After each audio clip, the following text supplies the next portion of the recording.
তো দুপুর বন্ধুরা, সবাই কেমন আছো? আশা করছি ভালো আছো। এই যে বাটা মাছ কেটে ধুয়ে মাছটা ভাজতে বসিয়ে দিয়েছি। সব মাছ রান্না করব না, কিছুটা রেখে দিলাম আর কিছুটা রান্না করছি।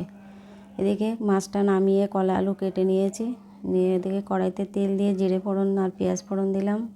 পেঁয়াজটা নরম হওয়ার জন্য অল্প একটু লবণের ছিটে দিলাম, দুটো কাঁচা লঙ্কা তুলে দিলাম। এবার কেটে রাখা আলু কলাটা তুলে দেব। অনেক দিন কলা খাওয়া হচ্ছে না, তাই আজকে কলা আনতে বলেছিলাম।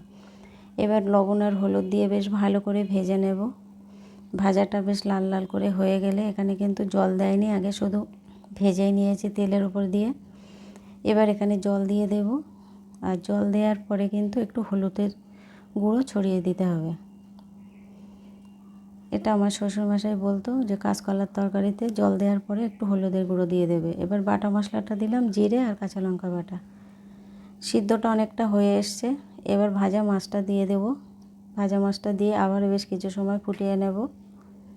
আর কাঁচকলা আলু দিয়ে বাটা মাছের ঝোল কিন্তু হালকা পাতলা বেশ খেতেও ভালো লাগে। আর গরমের দিনে তো খুব ভালো একটা তরকারি। সব সময় তো পটল ঝিঙে খেতে ভালো লাগে না, একঘেয়ে। তাই আজকে একটু কলা দিয়ে মাছের ঝোল করলাম। কেমন হয়েছে রেসিপিটি কমেন্টে জানাবে। ভালো লাগলে লাইক কমেন্ট শেয়ার করে দেবে। পুরো ভিডিওটি সঙ্গে থাকার জন্য অসংখ্য ধন্যবাদ। সবাই ভালো থেকো। শুভ দুপুর। পরের ভিডিওতে আবার দেখা হবে। সবাইকে